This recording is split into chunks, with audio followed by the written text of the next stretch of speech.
ನಮಸ್ಕಾರ ಸ್ನೇಹಿತರೆ, ಆಶಾ ವಿಶೇಷ ಚಾನೆಲ್ಗೆ ನಿಮಗೆಲ್ಲರಿಗೂ ಸ್ವಾಗತ. ಇವತ್ತು ನಾನು ಈ ಒಂದು ಕಾಯಿಯ ಚಟ್ನಿನ ಮಾಡೋದು ಹೇಗೆ ಅಂತ ತೋರಿಸ್ತಾ ಇದ್ದೀನಿ. ಇದು ಸೊಂಡೆಕಾಯಿ ಅಂತ ಹೇಳ್ತಾರೆ. ಇದು ತುಂಬಾ ಅನಿಮಿಕ್ ಪೇಷಂಟ್ಸ್ಗೆಲ್ಲ ತುಂಬಾ ಒಳ್ಳೆಯದು ಅಂತ ಹೇಳ್ತಾರೆ. ಹಾಗೆ ಹೊಟ್ಟೆಯಲ್ಲಿ ಹುಳದ ಪ್ರಾಬ್ಲಮ್ ಇದ್ದರೆ ಅದು ಕೂಡ ಇದರಿಂದ ನಿವಾರಣೆ ಆಗುತ್ತೆ ಅಂತಲೂ ಕೂಡ ಹೇಳ್ತಾರೆ. ಸೊ ಇದನ್ನು ಹೇಗೆ ಚಟ್ನಿ ಮಾಡೋದು ಹೇಗೆ ಅಂತ ಇವತ್ತು ನನ್ನ ವಿಡಿಯೋದಲ್ಲಿ ನಾನು ನಿಮಗೆ ತೋರಿಸ್ತೀನಿ. ಇದು ಬದನೆಕಾಯಿ ಥರನೇ ಇರುತ್ತೆ, ಸಣ್ಣ ಸಣ್ಣ ಬದನೆಕಾಯಿ ಥರ ಕಾಣುತ್ತೆ. ಈ ಥರ ಒಂದು ಗೊಂಚಲಾಗಿ ಸಿಗುತ್ತೆ. ಈ ಗೊಂಚಲಿಂದ ನಾನು ಬಿಡಿಸ್ಕೊಂಡು ಚೆನ್ನಾಗಿ ತೊಳ್ಕೊಂಡು ಈ ಬಟ್ಟೆ ಮೇಲೆ ಸ್ವಲ್ಪ ನೀರೇನಾದರೂ ಇದ್ದರೆ ಡ್ರೈ ಮಾಡೋದಕ್ಕೆ ಈ ಬಟ್ಟೆ ಮೇಲೆ ಹಾಕಿದ್ದೀನಿ. ಈಗ ಮೊದಲನೇ ಸ್ಟೆಪ್ ಏನಂತ ನೋಡೋಣ.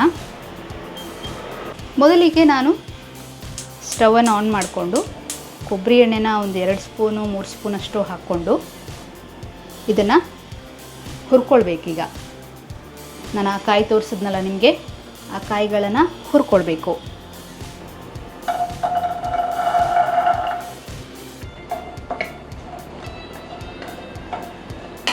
ಇದನ್ನು ಈ ಎಣ್ಣೆಯಲ್ಲೇ ಚೆನ್ನಾಗಿ ನಾವು ರೋಸ್ಟ್ ಮಾಡ್ಕೊಳ್ಬೇಕು.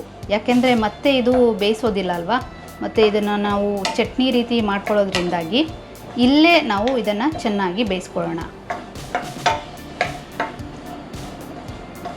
ನಿಧಾನವಾಗಿ ಇದನ್ನು ರೋಸ್ಟ್ ಮಾಡ್ಕೊಬೇಕು, ಒಂದು 10ರಿಂದ 12 ನಿಮಿಷಗಳವರೆಗೂ. ಹುರಿತಾ ಒಂದು ಒಳ್ಳೆ ಪರಿಮಳ ಬರೋದಕ್ಕೆ ಶುರುವಾಗಿದೆ. ಇವಾಗ ನೋಡಿ, ಆಲ್ಮೋಸ್ಟ್ ಮುಕ್ಕಾಲು ಭಾಗ ಈಗ ಚೆನ್ನಾಗಿ ರೋಸ್ಟ್ ಆಗಿದೆ. ಕಲರ್ ಕೂಡ ಚೇಂಜ್ ಆಗ್ತಾ ಇದೆ. ಇನ್ನೊಂದು 2ರಿಂದ 3 ನಿಮಿಷಗಳ ಕಾಲ ನಾವು ಇದನ್ನು ರೋಸ್ಟ್ ಮಾಡ್ಕೊಳ್ಳೋಣ.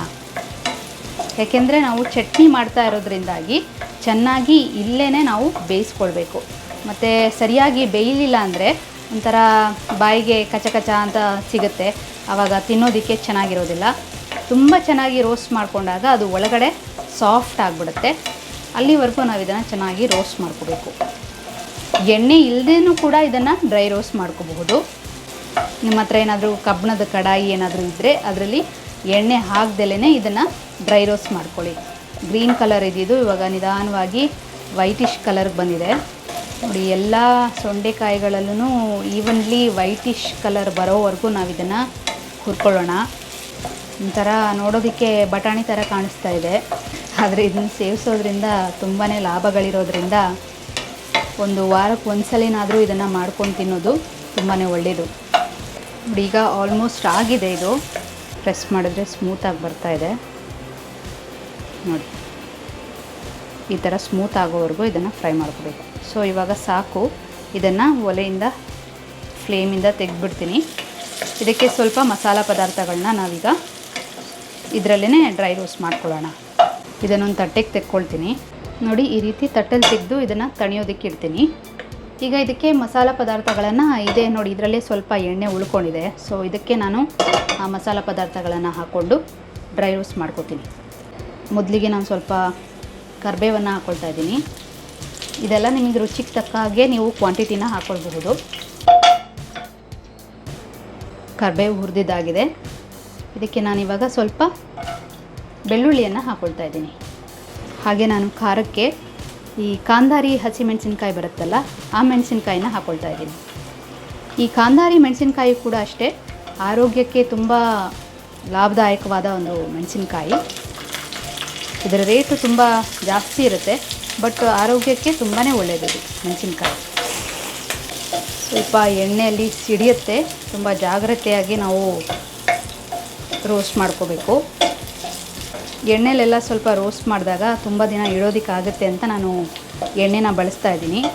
ನೀವು ಅವತ್ತೇ ಫಿನಿಷ್ ಮಾಡೋದಾದರೆ ನೀವು ಎಣ್ಣೆನ ಉಪಯೋಗಿಸೋ ಅವಶ್ಯಕತೆ ಇರಲ್ಲ. ಎಲ್ಲ ಡ್ರೈ ರೋಸ್ಟ್ ಮಾಡಿಕೊಂಡೇ ಚಟ್ನಿ ಮಾಡಿಕೊಂಡು ತಿನ್ಬೋದು. ಇದು ಸ್ವಲ್ಪ ಖಾರವಾಗಿದ್ರೇ ತಿನ್ನೋದಕ್ಕೆ ಚೆನ್ನಾಗಿರುತ್ತೆ. ಸ್ವಲ್ಪ ಖಾರ ಜಾಸ್ತಿನೇ ಹಾಕ್ಕೊಂಡ್ರೆ ಒಳ್ಳೆಯದು. ನೀವು ಬೇಕಾದರೆ ಒಣಮೆಣಸಿನ್ಕಾಯಿ ಕೂಡ ಹಾಕ್ಕೊಳ್ಬಹುದು. ಒಂದು ಅರ್ಧ ಕಪ್ ಆಗುವಷ್ಟು ಒಣ ಕೊಬ್ಬರಿನ ಹಾಕ್ಕೊಳ್ತಾ ಇದ್ದೀನಿ. ಹಾಗೆಯೇ ಸ್ವಲ್ಪ ಹುಣಸೆ ಹಣ್ಣು ಇದನ್ನು ಕೂಡ ಹಾಕ್ಕೊಳ್ತಾ ಇದ್ದೀನಿ. ಸ್ವಲ್ಪ ಇದು ಕೊಬ್ಬರಿ ಕೆಂಪಾಗೋವರೆಗೂ ಹುರ್ಕೊಳ್ಳೋಣ. ಇದೆಲ್ಲವನ್ನು ಹುರಿಯುವಾಗ ಫ್ಲೇಮು ಸಣ್ಣದಾಗೆ ಇಟ್ಕೊಳ್ಬೇಕು. ಈಗ ಹುರಿದಿದ್ದೆಲ್ಲ ಆಗಿದೆ. ಇದನ್ನು ಈಗ ಮಿಕ್ಸಿ ಜಾರ್ಗೆ ಹಾಕ್ಕೊಳ್ಳೋಣ. ಹುರಿದಿರೋ ಕೊಬ್ಬರಿ ಮತ್ತು ಹುಣಸೆ ಹಣ್ಣು ಹಾಕ್ಕೊಳ್ತಾ ಇದ್ದೀನಿ. ನೀವು ಫ್ರೆಶ್ಶಾಗಿ ಮಾಡಿ ಅವತ್ತಿಂದ ಅವತ್ತೇ ಖಾಲಿ ಆಗೋ ರೀತಿ ಇದ್ದರೆ ನೀವು ಹಸಿ ಕಾಯನ್ನು ಹಾಕ್ಕೊಳ್ಬಹುದು. ನಾನು ಸ್ವಲ್ಪ ದಿನ ಇಡ್ಬೋದಲ್ವಾ ಅಂಥೇಳಿ ಕೊಬ್ಬರಿ ಎಣ್ಣೆನ ಹಾಕ್ಕೊಳ್ತಾ ಇದ್ದೀನಿ. ಈಗ ಈ ಮಿಶ್ರಣನ ಹಾಕ್ಕೊಳ್ಳೋಣ.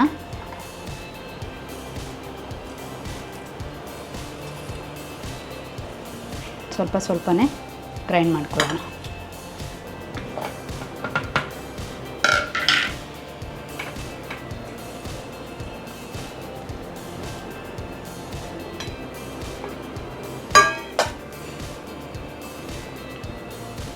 ಉಪ್ಪು,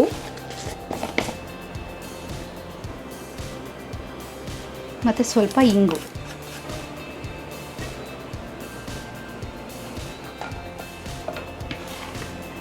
ನೋಡಿ ಈಗ ಆಗಿದೆ ಚಟ್ನಿ. ಇದನ್ನು ಯಾವುದಾದ್ರೂ ಒಂದು ಗ್ಲಾಸ್ ಬಾಟಲಲ್ಲಿ ಹಾಕಿಬಿಟ್ಟು ನಿಮ್ಮ ಫ್ರಿಜ್ಜಲ್ಲಿ ಇಟ್ಕೊಳ್ಬಹುದು. ಬೇಕಾದಾಗ ಅದನ್ನು ಯೂಸ್ ಮಾಡಬಹುದು. ಇದನ್ನು ಚಪಾತಿ, ದೋಸೆ, ಅನ್ನ ಯಾವುದಕ್ಕೆ ಬೇಕಾದರೂ ಉಪಯೋಗಿಸ್ಬಹುದು. ತುಂಬಾ ರುಚಿಯಾಗಿರುತ್ತೆ. ಒಂದು ಸರಿ ಮಾಡಿ ನೋಡಿ.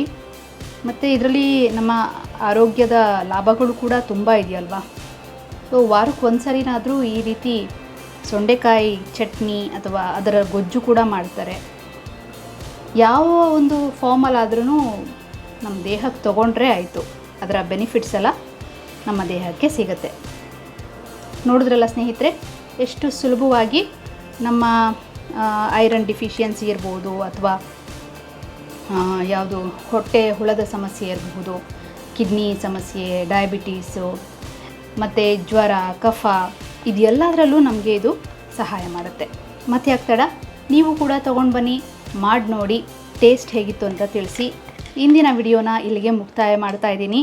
ಮತ್ತೊಂದು ವಿಡಿಯೋದೊಂದಿಗೆ ಮತ್ತೆ ಬರ್ತೀನಿ. ನಮಸ್ಕಾರಗಳು.